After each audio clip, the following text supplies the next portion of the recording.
Hello everyone, तो कैसे हैं आप सब। आज हम करेंगे मेटल एंड नॉन मेटल्स का पार्ट 2। तो पार्ट 1 में जो हमने बात की थी उसमें हमने पढ़ा था फिजिकल प्रॉपर्टीज़ क्या होती हैं, केमिकल प्रॉपर्टीज़ क्या होती हैं। केमिकल प्रॉपर्टीज़ में हमने जो रिएक्शंस पढ़ी थी वही हैं। अगर हम मेटल को ऑक्सीजन में बर्न करें या फिर उसको वाटर के साथ रिएक्ट करें तो उनके अलग अलग प्रोडक्ट्स बनते हैं, ये हमने पढ़ा। इसके साथ हमने आयनिक कंपाउंड्स के बारे में पढ़ा। हम आगे आयनिक कंपाउंड को ही कंटिन्यू कर रहे हैं। तो हमने क्या पढ़ा था, आयनिक कंपाउंड क्या होते हैं। आयनिक कंपाउंड वो होते हैं जो आयन से मिलके बनते हैं। जैसे मेरे पास NaCl, ये एक आयनिक कंपाउंड है। देखो इसमें सोडियम क्लोराइड, इसमें मेटल और नॉन मेटल आपस में जुड़ के एक नया कंपाउंड बना रहे हैं, इसको मैं कह रहा हूँ आयनिक कंपाउंड। अब ये बनते कैसे हैं इसकी बात करेंगे हम। जब एक मेटल और एक नॉन मेटल आपस में रिएक्ट करता है ना, तो उससे एक आयनिक कंपाउंड बनता है। वो कैसे बनता है कि जो आप देख सकते हो कि इसमें आप मेटल्स की अगर वैलेंस इलेक्ट्रॉन देखें तो या तो 1 है या 2 है या 3। इसका मतलब क्या है, इसके पास टेंडेंसी है डोनेट करने की। इसके पास टेंडेंसी है डोनेट करने की, क्या, इलेक्ट्रॉन डोनेट करने की। अब ये इलेक्ट्रॉन क्यों डोनेट करते हैं, जो एटम होता है उसके सेंटर में न्यूक्लियस होता है, उसके सराउंडिंग इलेक्ट्रॉन्स घूम रहे हैं। अब मैं बात कर रहा हूँ सोडियम की। तो सोडियम के पास कितने इलेक्ट्रॉन होते हैं, उसका एटॉमिक नंबर होता है 11 एटॉमिक नंबर होने का मतलब क्या है, इसके पास 11 इलेक्ट्रॉन्स हैं।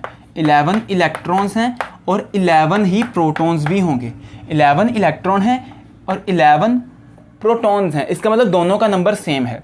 तो इसका टोटल चार्ज जो हुआ वो रिजल्टेंट चार्ज क्या हुआ, बैलेंस हुआ। कोई भी रिजल्टेंट चार्ज में प्लस माइनस नहीं आएगा। तो अभी तक तो सोडियम जो था कोई चार्ज नहीं शो कर रहा। तो हमारे पास जो सोडियम का एटॉमिक नंबर था वो था 11। इसका मतलब इसकी इलेक्ट्रॉनिक फिलिंग कैसे होगी, 2, 8 एंड 1, मतलब 11 इलेक्ट्रॉन्स हैं। पहले शेल में 2 इलेक्ट्रॉन्स आ जाएंगे, सेकंड शेल में 8 इलेक्ट्रॉन्स आएंगे, 1 2 3 4 5 6 7 और 8। तो फाइनल शेल में कितने इलेक्ट्रॉन रह गए, ओनली 1 इलेक्ट्रॉन। तो ये एक इलेक्ट्रॉन जो है ये इसको डोनेट करता है, तो इट इज़ अ डोनेटर। ऐसा हर एक मेटल में होता है, चाहे मैं सोडियम की बात करूं, मैग्नीशियम की बात करूं, एल्यूमिनियम की बात करूं। हम हर एक मेटल की एक एक करके रिएक्शन देखेंगे कैसे होती है। तो दूसरी साइड मेरे पास कौन है, क्लोरीन है। क्लोरीन का मतलब ये एक एक्सेप्टर है। तो आप देख सकते हो कि फाइनल शेल है उसमें इलेक्ट्रॉन्स की कमी है। किसी में 1 इलेक्ट्रॉन की कमी है, किसी में 2, किसी में 3 की, क्योंकि उनके ऑक्टेट कंप्लीट होने के लिए 1, 2 या 3 इलेक्ट्रॉन्स लगेंगे। तो ऐसे ही क्लोरीन को ऑक्टेट कंप्लीट करने में कितने इलेक्ट्रॉन चाहिए। क्लोरीन के पास क्या होता है, 2, 8 एंड 7। इसको 1 इलेक्ट्रॉन की कमी है तो इसमें ऑक्टेट कंप्लीट होगा। इसका मतलब ये 1 इलेक्ट्रॉन को एक्सेप्ट करेगा और जो सोडियम है वो 1 इलेक्ट्रॉन को डोनेट करेगा। तो ये डोनेट करके किसके पास जाएगा, क्लोरीन के पास जाएगा, जब ये आपस में रिएक्ट करेंगे। तो चलो हम देखते हैं कि कैसे होता है सारा कुछ। सोडियम जब 1 इलेक्ट्रॉन डोनेट करता है तो इसके ऊपर प्लस चार्ज आता है। ऐसा क्यों होता है, क्योंकि इसके पास 11 इलेक्ट्रॉन्स हैं, 11 प्रोटॉन्स हैं। क्योंकि इसके पास 11 इलेक्ट्रॉन्स हैं, 11 ही प्रोटॉन्स भी हैं। अब इक्वल नंबर हैं दोनों के, तो दोनों प्लस और उतने जितने प्लस उतने ही माइनस चार्ज, तो एक दूसरे को कैंसिल आउट करके क्या कर रहे हैं, एक टोटल रिजल्ट चार्ज न्यूट्रल बना रहे हैं। तो एटम कोई भी चार्ज शो नहीं करेगा, ना प्लस ना माइनस। पर अगर 1 इलेक्ट्रॉन जो इसके पास फालतू पड़ा था वो चला जाए तो यहाँ पे कितने इलेक्ट्रॉन्स बचे, 10 इलेक्ट्रॉन्स। अब 10 नेगेटिव चार्ज हैं और 11 पॉजिटिव चार्ज हैं। तो रिजल्ट चार्ज में अगर मैं देखूं तो एक चार्ज प्लस का बढ़ रहा है। तो क्या होगा, सोडियम जब एक नेगेटिव चार्ज डोनेट कर देगा तो उसके पास एक प्लस चार्ज रह गया। तो अब ये एक प्लस चार्ज रहा, 1 इलेक्ट्रॉन चला गया। वो 1 इलेक्ट्रॉन किसके पास जाएगा, क्लोरीन के पास जाएगा। तो क्लोरीन क्या बन जाएगा, क्लोरीन नेगेटिव हो जाएगा, क्योंकि इसके पास 17 इलेक्ट्रॉन थे, 17 प्रोटॉन थे। अब 1 इलेक्ट्रॉन आने के बाद 18 इलेक्ट्रॉन हो गए और 17 प्रोटॉन रह गए। इसका मतलब रिजल्ट चार्ज में एक नेगेटिव चार्ज बढ़ जाएगा। तो मेरे पास क्लोरीन में एक नेगेटिव चार्ज बढ़ गया। अब हमने देखा कैसे सोडियम ने 1 इलेक्ट्रॉन डोनेट कर दिया खुद को स्टेबल करने के लिए, और ऐसे क्लोरीन ने 1 इलेक्ट्रॉन एक्सेप्ट कर लिया अपने आप को स्टेबल करने के लिए, मतलब ऑक्टेट कंप्लीट करने के लिए। अब सोडियम का और क्लोरीन का जो ऑक्टेट है वो कैसे कंप्लीट हुआ, इलेक्ट्रॉन डोनेट करने और एक्सेप्ट करने से। तो फाइनल रिएक्शन क्या होगी, सोडियम के पास 1 इलेक्ट्रॉन फालतू पड़ा था। सोडियम के पास 1 फालतू इलेक्ट्रॉन पड़ा था, ये किसके पास जाएगा, ये क्लोरीन के पास जाएगा। क्लोरीन के पास क्या है, खाली जगह थी, ठीक है। तो अब क्या होगा, ये 1 इलेक्ट्रॉन जो था यहाँ पे 1 2 3 4 5 6 7 थे, और एक वैकेंस प्लेस जो है वो वैकेंसी इससे कंप्लीट हो जाएगी। तो फाइनल मेरे पास क्या बना, Na का 1 इलेक्ट्रॉन जाने से इसके ऊपर पॉजिटिव चार्ज आया, क्लोरीन के पास क्या हुआ कि एक इलेक्ट्रॉन फालतू आया, इसके ऊपर क्या आएगा, नेगेटिव चार्ज आएगा। तो ये बनता है मेरे पास फाइनल कंपाउंड।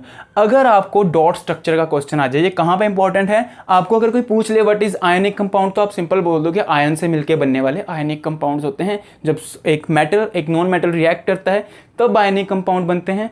बट अगर आपको कोई पूछ ले डॉट स्ट्रक्चर, तो आपने डॉट स्ट्रक्चर कैसे बनानी है, ऐसे आपने बताना है जैसे सोडियम के पास एक इलेक्ट्रॉन है, पर आपने कभी दोनों के लिए सेम सिंबल नहीं यूज़ करना।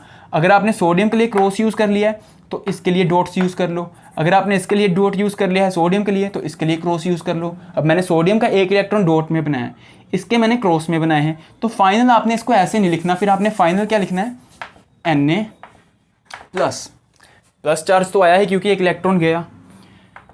आपने एक ब्रैकेट में क्या लिखना है, क्लोरीन, क्लोरीन के पास 1 2 3 4 5 6 7 एक डॉट आया, और ये जो डॉट इसने एक्सेप्ट किया है ना एक, इसकी वजह से इसके ऊपर एक नेगेटिव चार्ज आया। तो ये मेरे पास रिजल्टेंट बन गया एक डॉट स्ट्रक्चर किसका, आयनिक कंपाउंड का। एग्जाम में ये आ सकता है। इसके अलावा क्या आ सकता है, कोई और अगर आपको मेटल पूछ लिया जाए, सोडियम की जगह पे मैं कह दूं एल्यूमिनियम। अब एल्यूमिनियम का क्या होता है, एल्यूमिनियम का नंबर होता है 13, तो 13 को कैसे फिल करेंगे, 2 8 3। अब 3 इलेक्ट्रॉन्स डोनेट होंगे, डोनेट क्यों होंगे, एक्सेप्ट क्यों नहीं होंगे, क्योंकि इसको ऑक्टेट कंप्लीट करना है। ऑक्टेट कंप्लीट करने के लिए कितने इलेक्ट्रॉन लगेंगे, 5 इलेक्ट्रॉन, और अगर मैं 3 डोनेट कर दूं तब भी ऑक्टेट कंप्लीट हो रहा है। तो क्या करूंगा मैं, 3 डोनेट कर दूंगा 5 एक्सेप्ट करने के बजाय, तो क्या होगा, 3 इलेक्ट्रॉन्स डोनेट होंगे और एल्यूमिनियम के ऊपर 3 पॉजिटिव चार्ज और 3 इलेक्ट्रॉन्स की डोनेशन होगी। जितने इलेक्ट्रॉन डोनेट हुए उतने प्रोटॉन नंबर तो नहीं कम हुए, इलेक्ट्रॉन डोनेट हुए हैं, तो इलेक्ट्रॉन के जाने की वजह से 3 प्रोटॉन जो ज़्यादा रह गए वहाँ पे, उसकी वजह से एल्यूमिनियम के ऊपर 3 पॉजिटिव चार्ज आया। तो ये मेरे पास रिजल्ट हो गया। अब मान लो मैं इसी को क्लोरीन के साथ मिलाऊं, एल्यूमिनियम क्लोराइड बनेगा। अब क्लोरीन के साथ क्या होगा, क्लोरीन तो एक ही इलेक्ट्रॉन एक्सेप्ट करेगा, तो क्लोरीन ने एक इलेक्ट्रॉन एक्सेप्ट करना है, तो मेरे पास बन जाएगा क्लोरीन नेगेटिव, क्योंकि एक इलेक्ट्रॉन एक्सेप्टेंस की टेंडेंसी थी। ऑक्टेट इसका भी कंप्लीट हो गया, 2 8 7, एक इलेक्ट्रॉन आया 2 8 8, इसने 3 इलेक्ट्रॉन दिए 2 8। अब 3 इलेक्ट्रॉन जाएंगे, क्लोरीन तो एक एक्सेप्ट करेगा, फिर इसके लिए कितने क्लोरीन लगेंगे, 3 क्लोरीन लगेंगे। क्या करने के लिए, एक पूरा कंपाउंड बनाने के लिए, आयनिक कंपाउंड बनाने के लिए। एक एल्यूमिनियम 3 इलेक्ट्रॉन्स दे रहा है, एक क्लोरीन तो ले नहीं सकता 3 इलेक्ट्रॉन, तो 3 क्लोरीन लेंगे, तो 3 क्लोरीन आएंगे इसके साथ। तो क्या होगा, मेरे पास जो टोटल रिएक्शन बनेगी वो कैसे होगी, एल्यूमिनियम, इसके पास कितने इलेक्ट्रॉन फालतू थे, 3 इलेक्ट्रॉन्स थे, तो मैं क्या करूँगा 1 2 एंड 3 इलेक्ट्रॉन्स है मेरे पास। किसके साथ कर रहा हूँ रिएक्शन में, क्लोरीन के साथ। तो क्लोरीन 1 2 3 क्लोरीन है, तीनों क्लोरीन के पास अगर मैं बनाऊँ तो डॉट स्ट्रक्चर ऐसे बनेगी।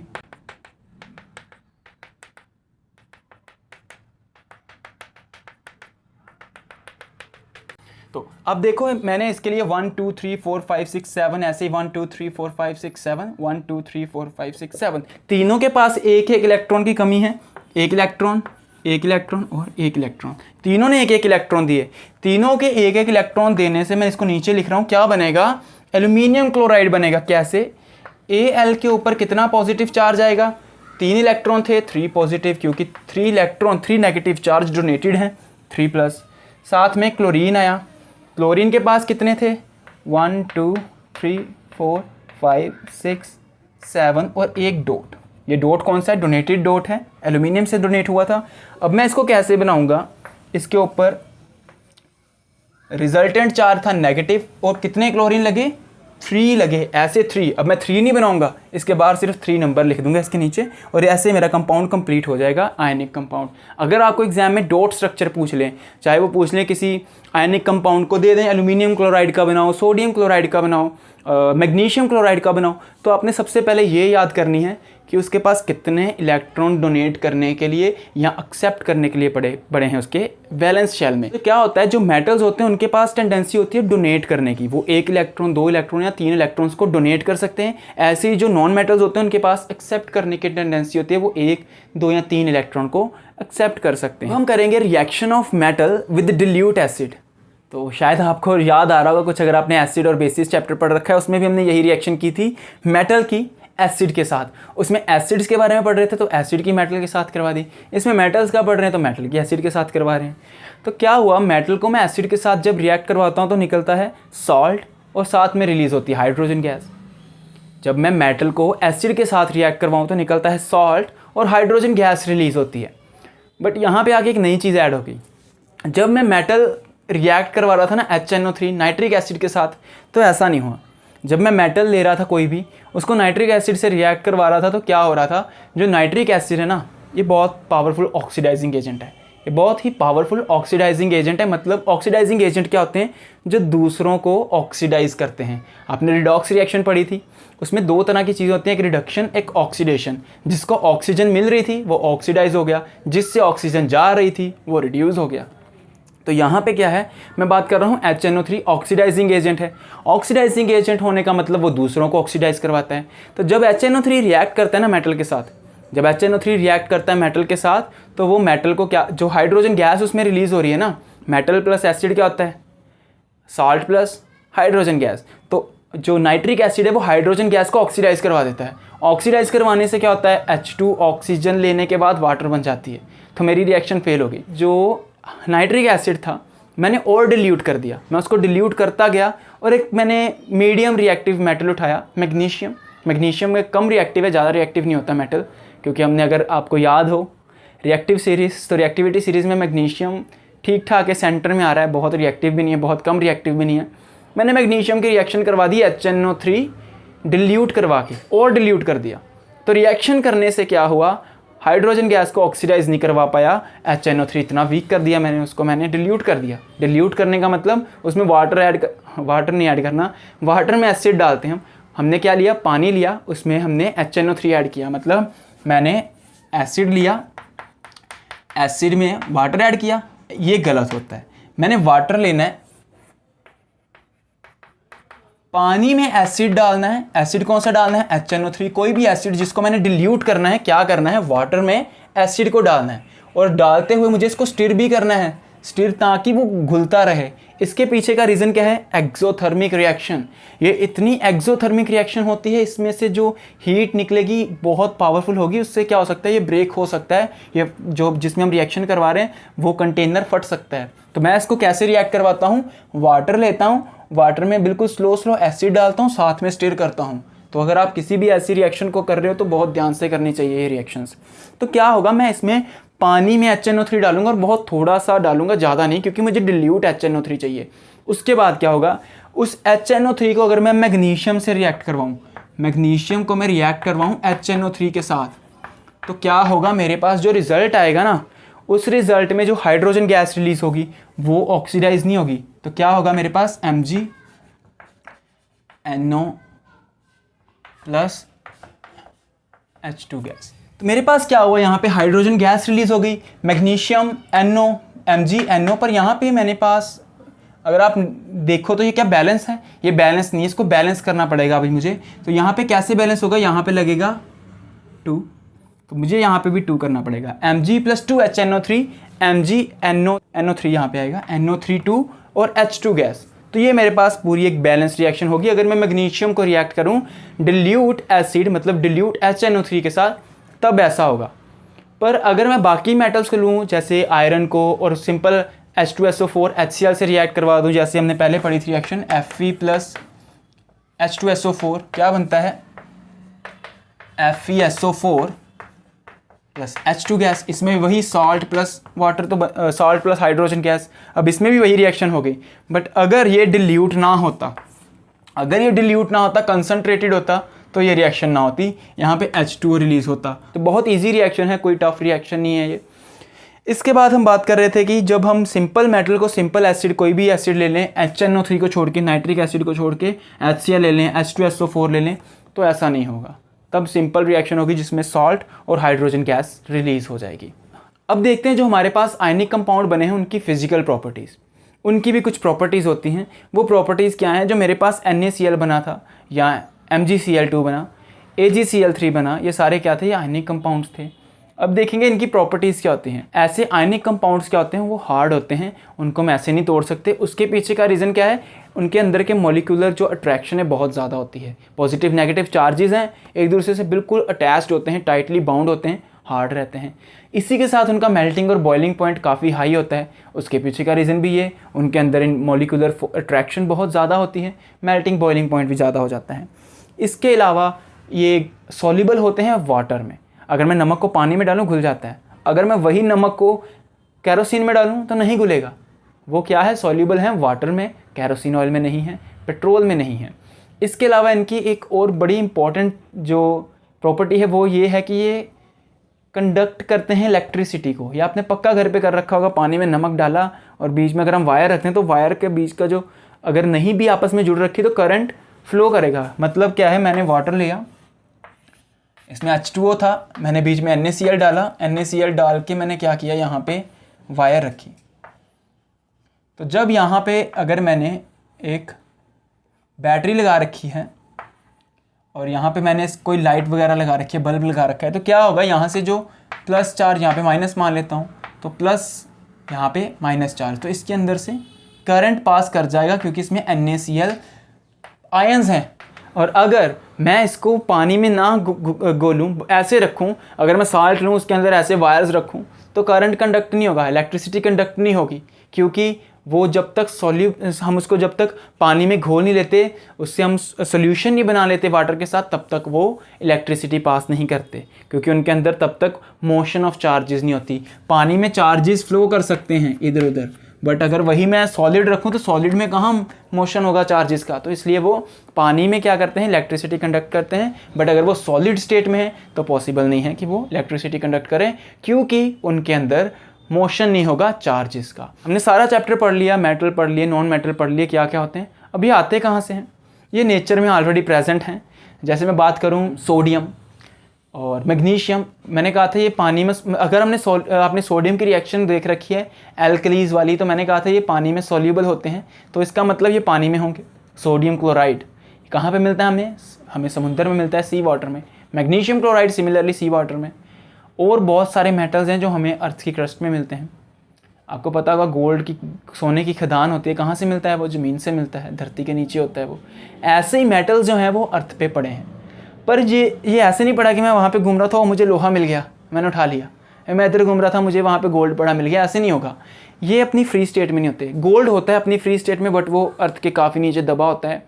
पर लोहा वगैरह अगर मैं बात करूँ आयरन की, तो ये क्या होते हैं, ये अपनी फ्री स्टेट में नहीं होती, ये क्लोराइड, अपने सल्फाइड और कार्बोनेट्स की फॉर्म में पड़े होते हैं, ऑक्साइड्स की फॉर्म में पड़े होते हैं। तो हमें इनको पहले क्लीन करना पड़ता है। तो मेटल्स हमें कैसे मिलते हैं, मिनरल्स के साथ मिलते हैं। मिनरल्स के साथ कैसे, मतलब वो अपने किसी न किसी और मेटल के साथ या किसी और फॉर्म में मिलेंगे। जैसे एक मिनरल में बहुत सारे मेटल्स मिक्स हो सकते हैं। मिनरल्स मतलब क्या है, वो सोर्सेज जहाँ से हमें मेटल्स जो मिलते हैं। इसके अलावा कार्बन वगैरह भी हमें ऐसे ही मिलता है मिनरल्स के साथ, ठीक है। तो अब हम आगे बात करते हैं ओर्स क्या होते हैं। ओर्स वो होते हैं जिस फॉर्म में हमें मेटल्स मिलते हैं, जैसे सल्फाइड्स, कार्बोनेट्स, ये ओर्स होते हैं।